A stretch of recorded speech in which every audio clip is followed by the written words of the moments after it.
আর আমি বারবার একটা কথা বলি যে এই দুনিয়াতে আল্লাহ ছাড়া আমাদের আপন বলে কেউ নাই। আপনি যাকে আপন মনে করেন না কেন, আমাদের সম্পর্ক আছে বাবার সাথে, মায়ের সাথে, স্ত্রী সন্তানদের সবার সাথে, আমাদের হক আছে, অধিকার আছে, সব ঠিক আছে। বিশ্বাস করেন আল্লাহ ছাড়া আপন বলে আপনার কেউ নাই। এই যে গার্লফ্রেন্ডকে আপন মনে হয়, এরা আপন না। স্ত্রী সন্তানদেরকে খুব আপন মনে হয়, আপনার মৃত্যুর পর 40 দিন সময় লাগবে না সব ভুলে যাবে। পিতা মাতা ভাই বোন সবাইকে আপন মনে হচ্ছে। পিতা মাতার স্থান বাবা মার পরে, আল্লাহ রসুলের পরে, সেটা ঠিক আছে। আপন আল্লাহ ছাড়া তারা নন। আপনি তাদের মনোপুত ভাবে নিজে প্রতিষ্ঠিত হতে পারবেন না, তারা আপনাকে চিনবে না।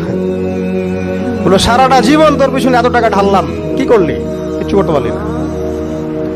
আবার এখন যারা পিতা মাতা হয়েছেন, সন্তানদেরকে আপন মনে হচ্ছে, দেখবেন এই সন্তানকে আপনি আপনার মনোপুত ভাবে সম্পত্তি দিতে পারবেন না, ভরণ পোষণ দিতে পারবেন না। এই সন্তান বড় হয়ে আপনাকে বৃদ্ধাশ্রমে পাঠিয়ে দিতে পারে, নাউজুবিল্লাহ। অথবা আপনার সাথে এই সন্তানই খারাপ ব্যবহার করবে।